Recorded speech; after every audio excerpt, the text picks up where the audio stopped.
Some leftists in Seattle are taking up arms. We talk about why more people on the left are buying guns. And it's Friday, which means it's time for our weekend Rex. But first, St. Patrick's Day is next week. Celebrations are happening this weekend.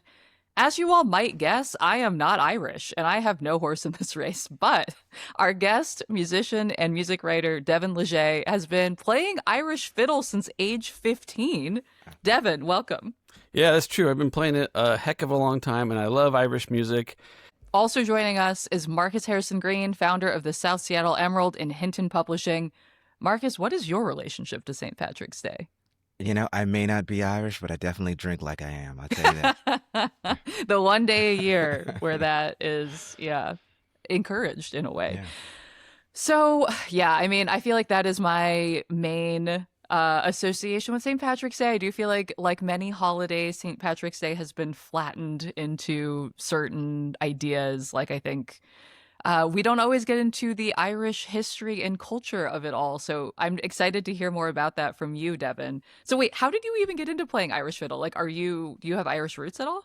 No, I have French-Canadian roots, but the French-Canadians and the Irish have gotten along for quite a long time.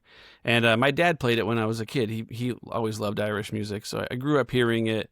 And then embarrassingly, I had a teenage Irish Celtic band in high school called Sheep Dip.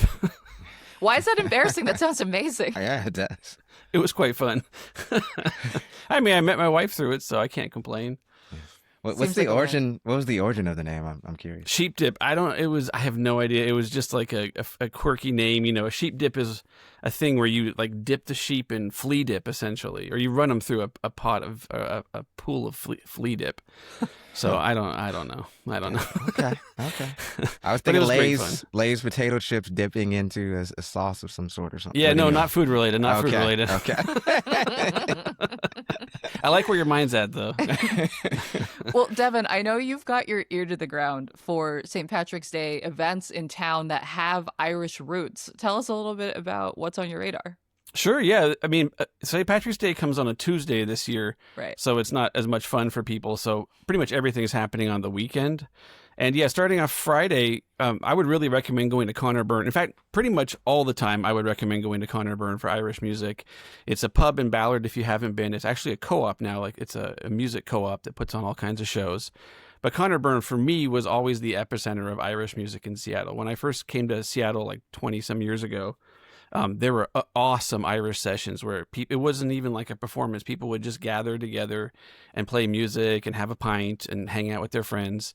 And the guy who ran it, I actually knew Connor Byrne. He was this really cracking Irish fiddler, just insane. He was probably one of the fastest fiddlers I've ever been around, and a absolute wild guy. And he's back in Ireland now, and he sold the pub and moved back to Ireland.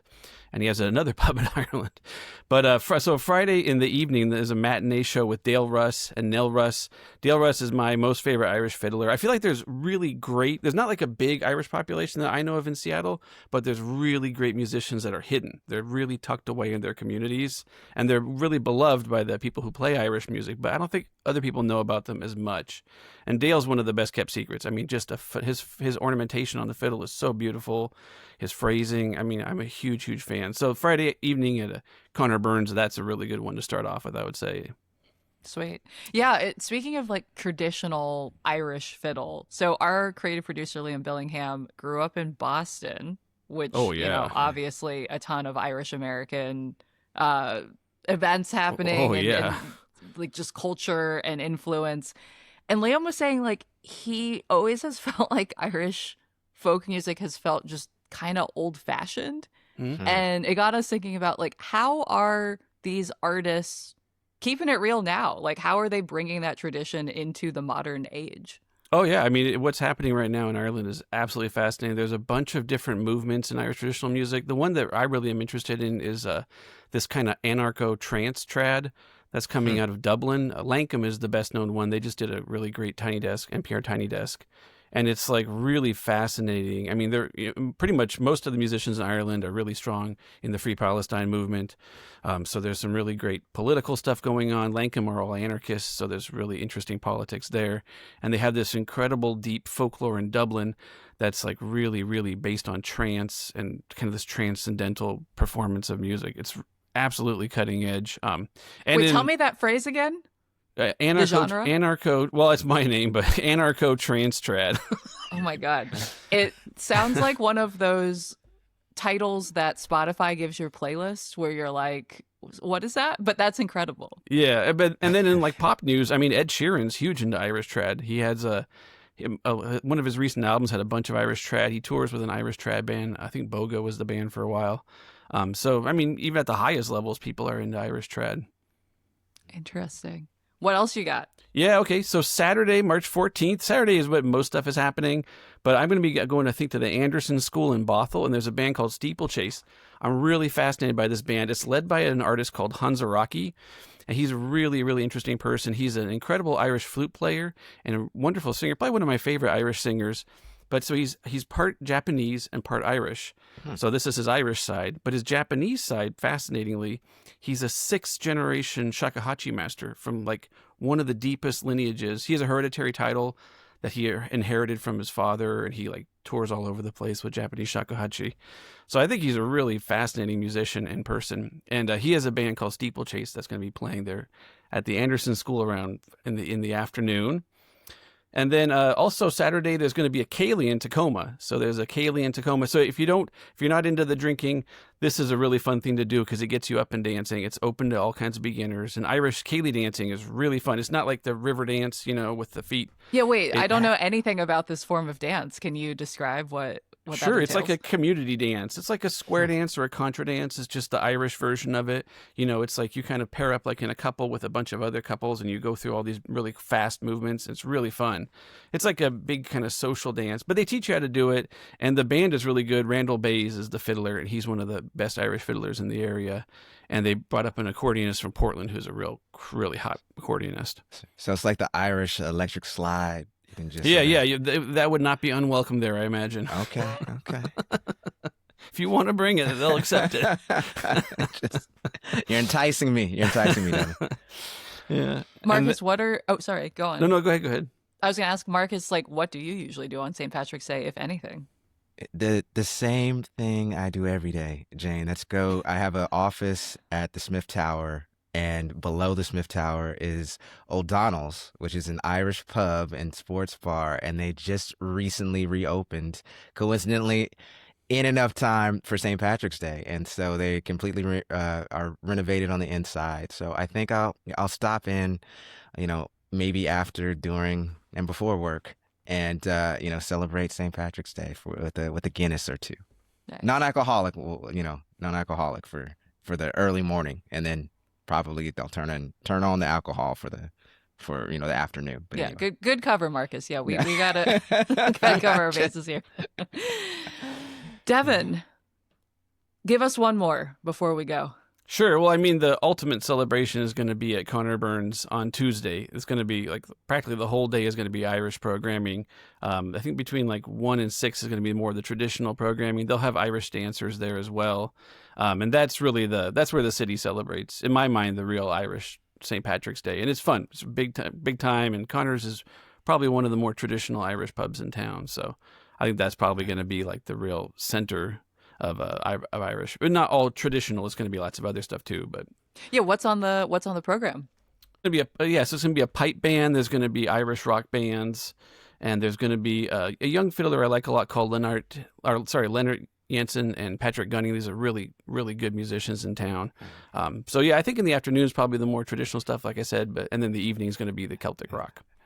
Well, Devon, thank you so much for bringing all of these recs. I'm actually really interested to check out some traditional Irish music and or Irish rock. I feel like I am not familiar, but I will now familiarize myself. Devon, where can people find more of your work?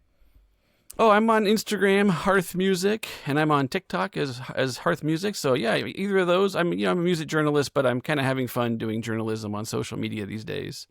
So I'm Nice. goofing around, teaching myself how to TikTok, I guess. Awesome. And Devon's always got the best Rex, which is why we've got him here today. And you can check him out on social media as well.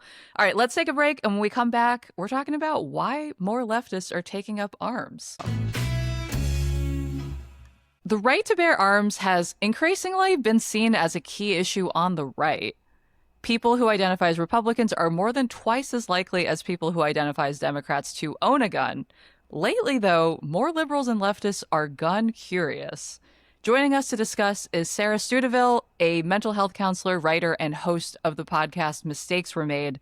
Sarah, you recently wrote about being a first-time gun owner. What led you to look into that? Yeah, I did. I bought my first gun a year ago after a lifetime of being really devoted to not having anything to do with guns. I wasn't raised with guns. In fact, I was raised in a community that was really skeptical of guns. And after the last election, a lot of my friends and I started talking about what it might look like for us to get curious and talk to other people in our community who had more training with guns, knew more about it. And it just felt like the time to start seeing folks on the left get at least more comfortable with guns, understand them a little bit more. One of the things I also mentioned in the piece that I published was that I was involved in, sometimes as a protester and sometimes as a reporter, in the CHOP at Capitol Hill in 2020. And I do think of that as a kind of turning point for me in the way I was thinking about guns as well, even though it would be 5 years later before I bought one myself. What there about had been that spurred that? Yeah, there had been obviously a lot of violence and gun violence that summer at Black Lives Matter protests, at the CHOP specifically. And a lot of it, the sort of physical threats against protesters, were coming from increasingly emboldened people on the right, sometimes armed. And I remember one day going up to the CHOP, and for the first time, probably in my entire life, I saw leftists up there protecting the perimeter of the CHOP with guns. And it was like a shocking image. I'm born and raised in Seattle. I've lived around Capitol Hill in the Central District for almost 2 decades. I have experience as an international reporter in a lot of conflict zones, so I've been around guns and people openly carrying guns in that context. But I would have never imagined I would see that in my own city. And yet I also found a lot of comfort in it. It was the first time I had seen people that I thought of as being political allies, protecting protesters in that way. So I think that was probably the first moment that I recognized that I had a kind of interest and even sort of a yearning for more of that. And then with the election last year, it kind of just became the moment. And a lot of people were naturally talking about it in my communities. So, Sarah, you're part of this growing trend that I've definitely heard about in my circles. Being just newly interested in gun ownership, just being more interested in at least being comfortable around guns. So, according to the gun industry, there have been 26.2 million new gun owners since 2020. And you cited a study by Harvard researchers showing that approximately half of new gun owners, so between 2019 and 2021, were women. 20% were Black, 20% were Hispanic. And I looked up some stats here in King County. Fewer than 20% of all adults have a gun, but people older than 75 are actually more likely to own guns. And white people are more likely than Asian or Hispanic people to own guns. But it seems like there's been this shift lately. I know, Marcus, you are also working on a piece related to this. What are you hearing from people? Yeah, I think a lot of people are feeling, viscerally, and that's just that a lot of folks are scared these days, right? I mean, there was a recent survey conducted by the nonpartisan Pew Research poll of 25 different countries, and it showed that America, our country, was the only one where more people thought that their fellow country people were morally bad.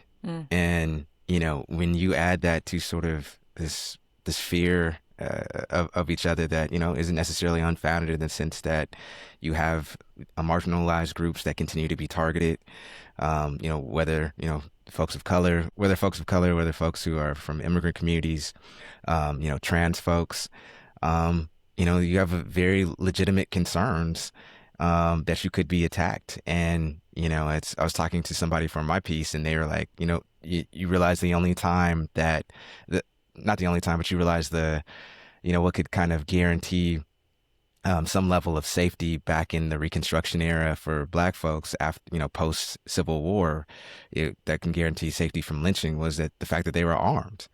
And so it's unfortunate that many people feel that we're sort of going back to these times where your fellow country people can, be, perpetrators of violence, and the only thing that you can do to protect yourself is to truly have, some form of weaponry on you.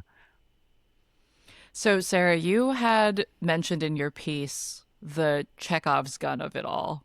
So you had mentioned, if there's a gun in the first act, it will be used. With that in mind, what is the use case you're envisioning by owning a gun? I mean, Marcus, you also kind of alluded to this. Like, it seems like an increasing number of people feel like this is what needs to be done. I mean, it's one thing to learn gun safety and skills, but taking the step to own a gun, I think implies that you think you're going to have to use one at some point. I mean, what are folks saying about the use cases for this? I mean, I would jump in here and say I 100% hope I never have to use it. And it's interesting, Marcus, the stat that you shared about people not trusting each other. I want to make a distinction here. The folks that I'm talking to on the left who are moving towards gun training and gun ownership, they're not, at least the people I'm talking to, and certainly not me, buying into some of these like home invasion fantasies, neighbor against neighbor, Civil War type scenarios. And when I went and bought my gun, I want to say, like, I could not talk the person out of that being my reason for buying it. It was just like everything that they were trying to sell me on was a home invasion scenario, or, this kind of like, you can't trust the people around you, like shoot to kill at all costs, no matter what. For me and the folks that I'm talking to, we're afraid of the government. We're afraid of paramilitary groups. We're afraid of ICE. We're afraid of the scenes that we're seeing where our government and people representing our government are coming and abusing and murdering vulnerable populations and neighbors. And we're scared of having to be in a situation where we might have to protect vulnerable populations against something like that. I, again, think that is hopefully still a little further out of the reach of reality than it might seem at times on social media. But I think we have to accept that it is now in the realm of reality. And yet, kind of to your earlier point, as soon as we've introduced a gun into the scene, things have heightened. The danger has heightened in some way. And we also have to be responsible for that and what it means. I think I mentioned in the piece, too, in the 2 gun trainings that I've gone to that were explicitly for leftists, the majority of people in those groups were like EMTs, nurses, therapists, teachers. These are people who are often on the kind of like front lines of the psychological and real distress and danger that people are experiencing right now. But they're also people in kind of traditional protector roles and protectors of more vulnerable populations, or just see themselves as being accountable to vulnerable populations. So I think that's worth mentioning as well. Yeah, I'll say I do think that the usage case, sort of goes to where your social location is in terms of your identity at times. I remember talking to a few people, and they were like, if you look at sort of the archetype, if you will, of the mass shooter here in the United States, it's usually sort of a disaffected, white man, right? And, and so, they're like, if I'm walking around in a grocery store or something, and somebody comes in with a gun, I want to be able to defend myself. And again, like, I think there's, to Sarah's point, I mean, I do think there's a level of, fright and an alarmism, right, to potentially sort of sell a commercial story to people in terms of, the commercial viability of gun ownership. But I also think that there are some people who truly are frightened, not just not just from what's going on, now, but from what the history of this country has been. And some people just they're like, I'm mad as hell, and I am frightened, and I don't want to take it anymore. And so this is what it is. I mean, even hearing you say that, Marcus, like the possibility of defending yourself at a grocery store if someone pulls a gun, it makes me think about the very frequently pulled out idea of being the good guy with the gun to counter the bad guy Right. with the gun, which I feel like a lot of folks on the left have traditionally kind of rejected, just saying like, is that really going to be the case when push comes to shove and things are happening so quickly?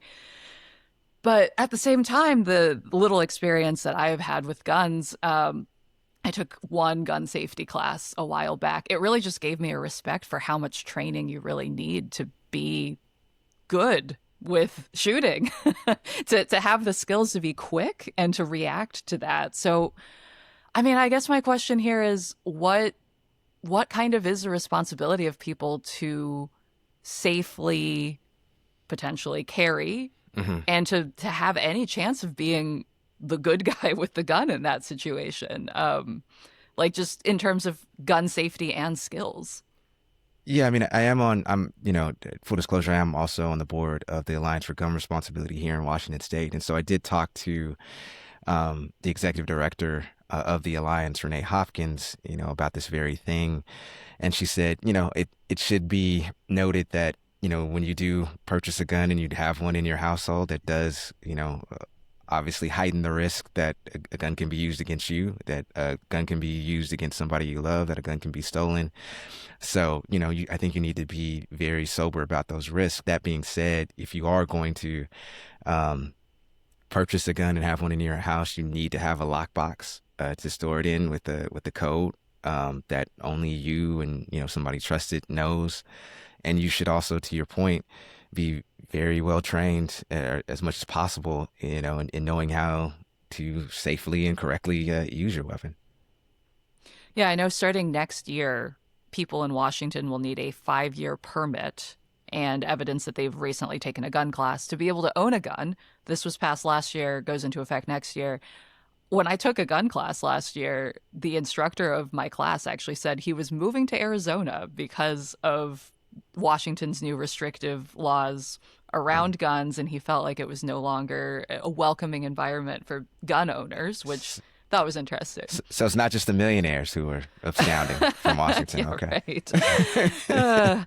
I mean, another thing that you wrote about in your piece, Sarah, that really resonated with me, you wrote about how your day out shooting with friends was a, quote, corrective experience. And I didn't have the language to describe what I felt when I took a gun class and shot for the first time, but that was exactly it. So I'm wondering if you can explain a little bit about what a corrective experience is and why it felt like that to you. Right? Corrective experience is like therapy speak for just having an experience that kind of goes against the standard, often toxic or traumatic experiences you've had around something or in the culture or some of the assumptions of the culture. For me with guns, because so much of my personal and cultural association and experience with guns is that the people I don't trust have them. That's the cops, that's ICE, that's the military, that's, right-wing people. It's often men. And so a lot of the fear that I had around guns was just because I associated with people and groups of people I also fear and have had really bad experiences with. And violence explicitly. And violence explicitly. And so there was something really powerful about being out with people who I know share my values, who are anti-violent, anti-racist, who are feminist and anti-capitalist in many cases, who are there reluctantly, not because they were looking for an excuse to get violent with people or shoot a gun or exert power over people. These are people who are, I think by definition, skeptical of power and power over, and are there somewhat under duress, but recognize that the responsible thing for them to do in these times is not let these weapons be monopolized by one political perspective or group of people. But Sarah, also keep it a buck too. Like, isn't it also just fun to fire? I was going to say, I think that's why I brought up the explicit violence part of it, because I surprised myself at the range by having fun. It was way more fun than I expected it to be. Better than axe throwing. I've done both. Which I haven't done. It's complicated. Yes. Yeah, I think I wrote in the piece about how there were a couple of people, and this happened both times I went out, who just as soon as the guns were out and they were hearing shooting, they were actually really activated and having a hard time and had to like step away or just kind of collect themselves. And then by the end of it, were actually very enthusiastically engaging with it. And yeah, it's complicated. It's fun. It's powerful. It's challenging. I don't think we can deny that the cultural and political implications are exciting. And I do think for me, this is like a little edgy to say, but is related to what I was saying about like the groups of people who I historically think of as having guns or people I don't trust. It did feel good in those moments where I was like, oh, if I were in a situation with these folks, again, these people, again, I don't trust, who have hurt me in the past and might hurt me again in the future, they would have to be afraid of me. I wouldn't just have to be afraid of them. And that was exhilarating, and I'm not too good to admit that. Yeah. And I was like a better shot than I was expecting to be, too. Hey, that's also satisfying. Yeah. And I mean, at the end of the day, learning a new skill is always a positive thing. And knowing how to handle a gun safely feels like just a baseline thing to learn. Can't hurt to learn a new thing. Like, we do... Yeah. I will always stand by people's right to not engage with guns, but I do think people on the left, we can't just, as a matter of course, assume it's the more moral position not to. You will know us by our Blundstones. There you go. All right, let's take a break, and when we come back, let's talk about joy and our weekend recs. It is Friday again, which means it's time for our weekend recommendations. So I always like to start this segment by asking, what brought you joy this week? Sarah. Okay, well, a little bit it was the shooting that we were talking about. Hitting that little metal bunny 6 times in a row with a rifle was pretty joyful and pretty exciting. And something else that is bringing me joy, I am actually in the process of helping to put together a meetup for radical parents and radical parenting here in the Central District. So getting together folks to talk about what do we mean when we say that? What does it look like? How are we doing it together? Wait, give us a little preview. What does it mean to engage in radical parenting? Well, one of the things that we've been talking about, I don't know how joyful this is going to come across as, but we were talking about, like, how do you talk to your kids about what's happening in Iran, for example? How do you talk to your kids about consent? How do you talk to your kids about queerness? A lot of folks I know are increasingly identifying as anarchists. What does that mean? And how do you talk to your kids about that? How do you tolerate difference in your household and try and engage in not exerting power over your kids beyond when you absolutely have to? So those kinds of conversations. There will also be empanadas and beer. That's joyful. And childcare and brownies. Doesn't get more joyful than that. Awesome. What about you, Marcus? What brought me joy this week? So a friend of mine, Paul Binns, he's a chaplain at a Swedish medical center, and he called me last night. Left a message I couldn't pick up, but he was sharing a story about one of his patients, as he calls him, an 81-year-old man who had died earlier in the day. And he said, "Hey, I just wanted to thank you, brother, because, before my 81-year-old patient breathed his last breath, he was inspired by some of your words from a talk that you gave on MLK Day. And it, it left him with, a sense of hope before he passed away. And I will tell you, as a writer, there's some times that you think your words are, you might as well just put them in a bottle and cast them in the ocean, and you wonder if anybody is actually listening. And so it was particularly with some of the trolling that, BIPOC writers and journalists get online, it was just great that in real life to hear that your words provided somebody inspiration before they before they passed on. So That is so lovely, Marcus. Tears of joy. yes, tears Right of here. joy. Beautiful. Tears of joy. So my little piece of joy, I feel like, Marcus, this might bring you joy as well. There's a new website called Let's Buy the Seahawks Oh by my goodness. Abel Chero, What? who runs Okay. a local design and marketing firm. It's delightfully 8-bit looking. And I it's love kind it. of meant to make a statement on just like the bonkers amount of money it takes to buy a sports team. Yes. So you can basically click to commit to buying a share of the Seahawks. I was number 343. Okay. And I'm currently on the hook, based on the other 343 people, for about $35 million. So Oh, wow. I'm so sorry. I don't know that I can really pay into it. But I just thought it was a really fun little digital project. I just like when someone makes something for everyone else's joy. Yeah. That also sends a bigger message about the state of the world. Absolutely. Yes.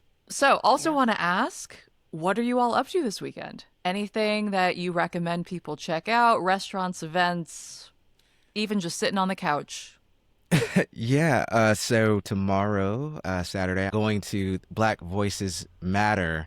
It's an event at the Northwest African American Museum where they're going to talk about how journalism can better be implemented out in the real world if it were to mix with the performing arts. So I will tell you what, Jane and Sarah, I don't give a damn what Timothy Chalamet and Matthew McConaughey say. The performing arts are alive and well, and they can go stick it where the sun doesn't Okay, shine. I have heard all this talk about Timmy Chimmy saying something controversial, and I am out of the loop. Can one of you tell me what happened there? He basically said that the performing arts like ballet and opera, they don't quite have an audience anymore, and then He said they don't. Nobody cares about the opera. Nobody or the cares, ballet. right? And so I He believe said it was nobody cares. Yes, and so I think it was the Los Angeles Ballet. They were trolling him, and they were like, "Give it 30. We'll give you a 35% discount with the promo code Timothy." Or Chalamet, Incredible. either way. He pissed Anyway. off the wrong people. Yes, he did. I grew up in ballet in particular, and as soon as I saw that, I was like, "Oh yeah, he really pissed off the wrong people. We're not gonna. Yeah. No opera lovers or dance lovers are gonna take that laying down." Yes. In a way, I feel like there's this term in psychology where basically if you get a bunch of people to be united in a front against something that, in a shared common value, then it can be really effective. And I'm thinking this is actually kind of the perfect PR move accidentally for the opera and the ballet to get people to say, oh, I should recommit to going because we heard this terrible little statement and now we want to prove them wrong. Yeah, I had wanted Michael B. Jordan to win the Oscar for Best Actor for Sinners over Timothy Chalamet and for his performance Yes. of Marty Supreme before this. But now it's raised my desire that much higher. So, yeah. I mean, mostly I'm just mad that Timothy Chalamet played Laurie in the Little Women remake and the only real Laurie there could ever be is Christian Bale. But that's a personal beef. 100%. Fair Yes. enough. I'm right there with you. What are you doing this weekend, Sarah? Well, a couple things that came up since someone mentioned dance. I am a huge fan of going to dance church. So that's Love like a dance church. collective dance experience. They have them all over the city now. They most commonly happen on Capitol Hill on Saturdays and Sundays. And for those of us, I've had a lot of clients this week as a therapist say like, what do I do with the rage that I am feeling? It is like overwhelming my body. I can't, a bath is not going to do it. Snapping a rubber band on my wrist is not going to do Go it. dance it out, y'all. A mug of tea. And I'm like, you know what? Dancing it out. If you are able and that calls to you, it feels so good. It's so cathartic. There's screaming, there's grunting, there's pounding the floor, there's flinging yourself around. And I think that it is a great way to experience joy and work some of those feelings through your system. So I love that. Highly recommend. Amazing. Yeah, I do love dance church. I mean, speaking of another way of catharsis, laughter is a good one. And on that front, I am going on Saturday night to contributor Brett Hamil's show at Town Hall with Kenji Lopez-Alt and the musician Tomo Nakayama, who we've also talked about on this show. So it's a real CityCast lineup there. Awesome. Also next week at Town Hall, Marcus is going to be on a panel called Speaking of Seattle about immigrant rights or human rights. And the other panelists are Alexis Mercedes Rink, Erica Evans. Yeah, city attorney. Also have Angelina Godoy, who was on this show previously. She heads up the University of Washington Center for Human Rights. And then we round out the panel with Roxana Narazi, who is the executive director of One America. So it should be a great time. Tickets are super affordable. Pay what you can. Come and learn. And listen. Hell yeah. Thursday night, I believe, next week. That is correct. Thank you. I also wanted to shout out our new CityCast Seattle neighbor, Travis H. Travis, thank you for joining us. And I wanted to include a recommendation from another one of our neighbors, Molly S., who wants to shout out Kuma Coffee in Inner Bay, which is a small 4-person coffee roasting operation with amazing beans. I have not yet been there, so thank you, Molly. I'll have to go check them out. That's kumacoffee.com, Kuma coffee.com. Love a local roaster. Yeah, and these baristas dress in warm clothing, unlike some of those other, little like side places that were not great in renting the Diva Espresso and so forth. Anyway, moving on. That's all for today here at CityCast Seattle. Sarah Stuteville, thank you so much for joining us. It was a pleasure to be here. Thanks so much for having me on and for talking about what's happening in our city and like kind of getting underneath some stuff. I really appreciate it. Love having you here. If people want to learn more about your work, where can they find more? I have a Substack that's called Lay Down, Punch Up. So I write on that very regularly. I have a podcast called Mistakes Were Made, and you can find that where you get your podcasts or at Mistakescast on Instagram. And you can find me on Instagram at Stute, Stute. And I'd love to hear from folks. If you want to get involved in any of the things that I've talked about today, you want to go dancing, you want to go shooting, you want to talk about parenting, you want to eat an empanada, whatever. She's got range. There you go. And Marcus Harrison Green, thank you as always for joining us this Friday. Yes, to quote Meredith Grey in the first episode of Grey's Anatomy, this was such a high, I don't know why people do drugs. I'm your host, Jane Sihu. Our executive producer is Ashley Smith. Our creative producers are Sam J. Leeds and Liam Billingham. Post-production this week was done by PJ Shahamat. Our audience development manager is Ben Keenan.